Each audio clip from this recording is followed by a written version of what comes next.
ناظرین، ضلع پونچھ کے محکمہ تعلیم میں سامنے آنے والے ایک ایسے معاملے کی جس نے تعلیمی حلقوں میں ہلچل مچا دی ہے۔ چیف ایجوکیشن آفیسر پونچھ کی جانب سے جاری ایک سرکاری حکم نامے کے مطابق Jammu Kashmir smart attendance portal پر مبینہ طور پر پراکسی اٹینڈنس درج کرنے کے معاملے میں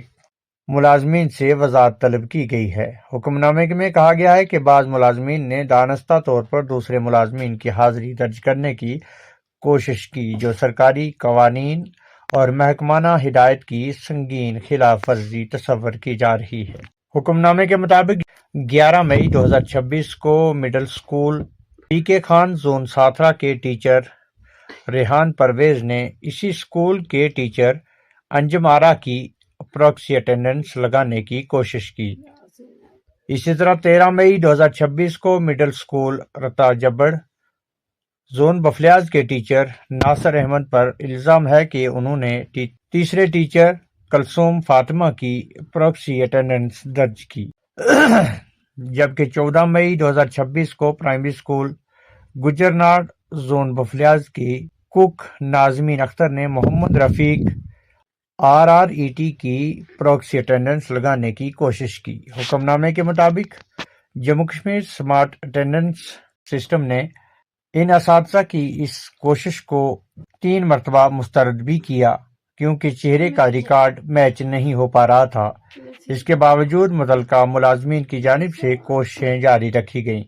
جبکہ چیف ایجوکیشن آفیسر پونچھ نے اس عمل کو جعل سازی، اعتماد شکنی اور فرائض میں غفلت قرار دیتے ہوئے کہا ہے کہ یہ جموں کشمیر سول سروس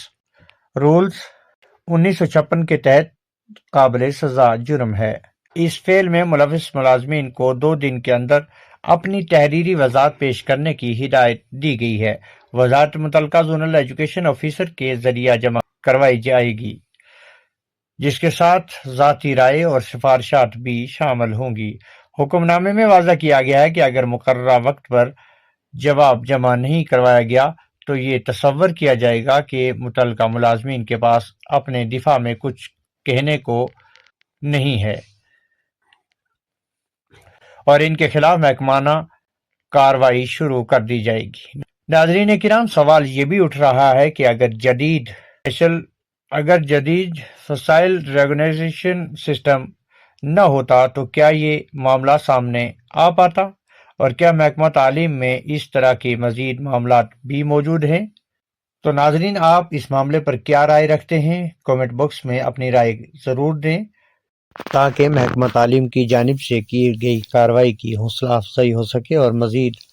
بالائی علاقوں میں تعلیمی نظام کے لیے اساتذہ کی حاضری کو یقینی بنا کر بچوں کے مستقبل کو تابناک بنایا جا سکے۔